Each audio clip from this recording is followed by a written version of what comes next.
Morning, guys. It's been a while since we checked on our garden. Here's our mustards. You see Bob's down there cutting them. Actually, I come down here. I had to come out here because I thought he was sitting down on the job. And once I got out here, I seen he was just kneeling down on the job. So anyway, but these are the greens after he's cut them. And here's the greens that haven't been cut yet. So we're going to get a darn ton of these things today. So like I said, we haven't checked on the garden. I just want to kind of show you what we got going on and how the garden's doing. We got our first good cold snap night before last, and yesterday morning we had some ice on the roof, none in the yard. But then this morning it was in, I don't know, I guess mid 40s. We're supposed to be up to 72 today.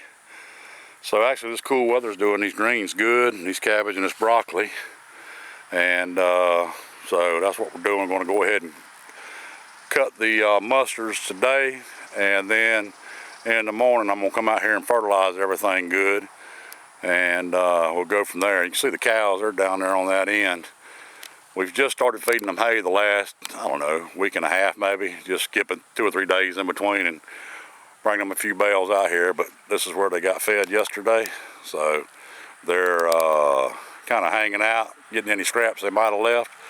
And I try to feed them as close to the garden as I can, 9 times out of 10, and the reason being is, like across over here in this little circle area, you guys can see all that manure. I'll feed them there and then through here, and then what we do, we take that manure and we bring it and put it in the garden. So I try to keep them fed as close as we can to the garden, because then we just take the little gator, run in there, load it up, bring it in here and dump it. And one thing you notice is we've got rid of our okra. And we just pulled the rest of that up yesterday. We pulled up 1/3 at a time, and then we give that to the cows. And the okra was still producing, not like it should have, but we were still getting okra off of it. But to be honest with you, darn if we're not okrad out. And I put up over, well, about 250 jars of pickled okra. And so, again, we haven't been eating a lot of fried food, so we had 3 or 4 messes of fried okra, but that's about it. And we just pickled it because it's a lot better for us when we eat it. And I love it that way. I can eat a jar of it, just sit down watching TV in the evenings. So anyway, but here's our row of broccoli next to the mustards. And I haven't seen any little broccoli putting out yet, but it shouldn't be long. And then our cabbage, they're beginning to form some little heads of cabbage in some spots I've seen. And then we just left the middle area blank where we can move this hose around, because we don't grow too much during the winter time. And then there's Dale's little patch he's put in. And he's got a half a row. The first row's half cabbage, and then broccoli on the other end. And then the other 2 rows are of collard greens. Dale's favorite's the collards. I love collards, but I like mustards better. And so I thought, shoot, I'll just supplement a little of my mustards with some of Dale's collards, and everybody's happy. So that's what we're going to do. And but Dale's little garden's coming on good. I'll fertilize this for him tomorrow as well. And we'd got so darn busy with our business. This is normally our slow time of the year. We're in the paving business. You guys know, most of you do anyway. And we do a lot of parking lot maintenance work. We do a lot of striping of the parking lots. We seal coat, any kind of asphalt repair, any kind of paving. We do just about all of it. And we do quite a bit of concrete work. So, but with this being our slow time, nobody wants us on their parking lots Thanksgiving or during the Christmas holidays or New Year's, because the economy's been so tough that they don't want any customer interference out on the lots, because this is their make it or break it time of the year. So anyway, everybody's working with Mark, and I got Bob, and Bob's doing the greens for me today.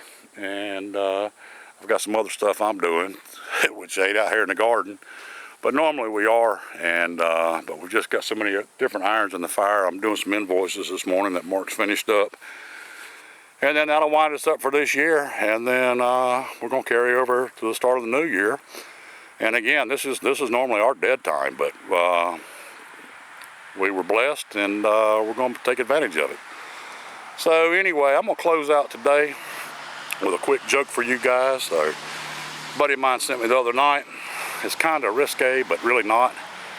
But this old farmer, and he was an old guy, He was married to a woman that was considerably younger than him, 30, 40 years younger. Anyway, he had gone to the doctor, and he was explaining to the doctor that the marriage wasn't doing so well. And the doctor asked him how come, and he said, well, you know, I'm quite a bit older than my young wife, and I'm out in the fields all day long, and the garden reminded me of this morning. Anyway, he said, I'm out in the field all day long, and he said, dadgum, when I get off and I get back to the house, he said, I'm so darn tired. He said, I just can't do anything. And he said, I haven't been able to have any type of relations with my wife. And he said, I believe it's beginning to aggravate her. And he said, God, for the life of me, though, he said, I'm just so wore out at the end of the day. So the doctor thought for a minute, and he said, well, let me ask you. He said, do you have yearnings for your wife while you're out there in the field working? He said, well, yes, sir, I do. But again, by the time I get home, I'm so tired and wore out, and there's such an age difference, I just don't feel like it.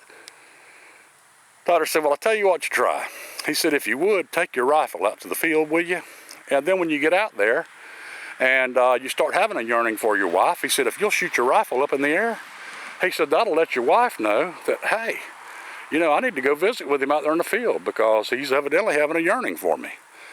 So that's what the guy decided to do when he left the doctor's office. Well, about 2 months later, the doctor saw him uptown in a little grocery store. And he asked him how he was doing, and the old farmer said he was doing pretty good. And the doctor said, well, listen, he said, I was just curious. How's that worked out when you're taking the rifle in the field, and when you start having a little bit of a yearning for your wife, you just shoot the rifle off?